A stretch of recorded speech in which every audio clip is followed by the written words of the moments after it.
Hiya naman kayo sa inyong kapwa Pilipino. Binastos pa nila ako. But the law and what Pakinggan ng proceeds of the illegal drug trade ng Duterte.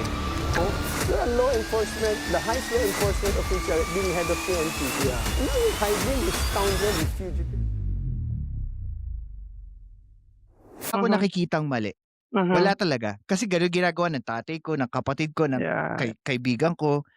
Pero I think naging mali siya dahil ginamit niya yung, anong tawag doon? Yung parang sa church, di ba, parang pulpito ang tawag nila. Na because you have the authority, parang gano'n. Doon siya nagkamali, tapos, yes, tapos pinangalanan niya pa. And I think, ang una kong question po sa inyo, Kainaro, no? Bilang lalaki muna, bilang lalaki, do you think this is not a good start to talk about your personal opinion in a public space sa ginawa ni Congressman Suntay? Referring to women. Yes, Yung, referring to alam mo, women na lang. yung ang una mong sinabi, medyo debatable na kung yan ay sa konteksto ng makabagong panahon. Even yung talk between males, yung pag-uusap ng kapwa lalaki, hindi mo pa rin absoluto na ngayon na masasabi na tama pa rin. Kasi parang may assumption of regularity, no? May assumption of truth, no? Na may karangalan yung mga babaeng pinag-uusapan. So parang yan yung esensya ng gender sensitivity. You're sensitive on something that is offending to the other gender. Pero yun, medyo debatable yan in the sense that there must be some sensitivity na meron din. You're not just any other man. You're not just any other guy. You're yan. Kung strictly sasabihin natin na ang dapat niya representation ka ng distrito mo.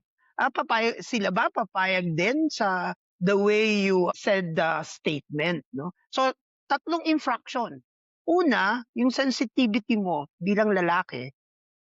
Siyempre, merong kalabit sa atin kasi yun nga, tayo. Miski ako magsasabi na parang natural yun, lalo na pag tayo, yung makismo natin sa yung kwento natin na parang, we have relationship with women. Parang natural.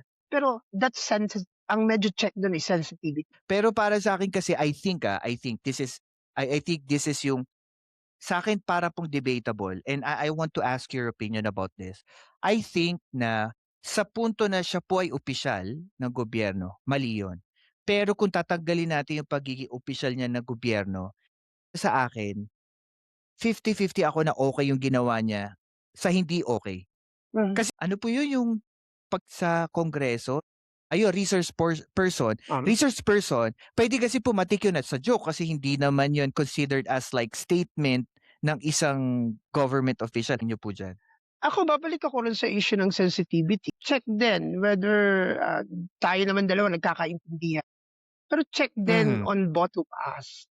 Pero ang konteksto ng checking ko is the current modern society. Yan, parang assumption yan nung current context ng lipunan mo ngayon na may general na pagtingin na tungkol sa mga kababaihan.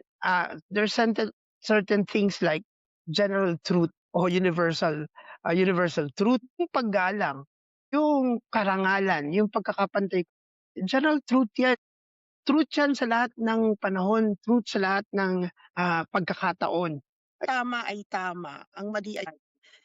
Itong pamamaraan ng filosofiyang ito ay nagbibigay ng equal. Kasi ano ba yung karapatan sa sarili kong konteksto at sarili kong kahulugan? If we have differences on defining, therefore, hindi tayo magkikita ron unless nag-agree ako sa'yo. Labanan siya ng idea mo about sa gender, kung ano ang ibig sabihin sa'yo ng gender equality.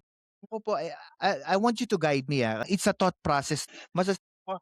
Ang problema, yung thought process is referring to something external of the speaker. You're referring to another. At ang pinakamasama ron, you're objectifying. Okay.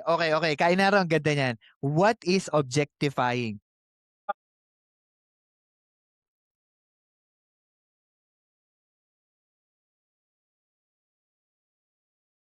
Hmm.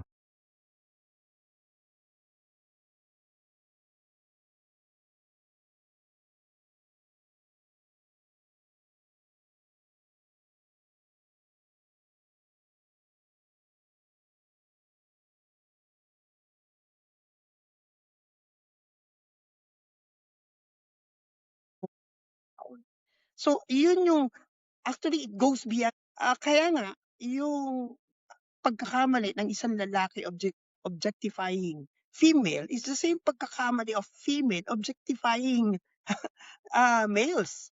So it's the same, no? Because you reduce the subject to hindi ka na tao, kundi ikaw na lang ay isang bagay na pinagtasyan. So yun yung nagiging pagkakamali ron, whether it's a joke or not a joke or it's a serious.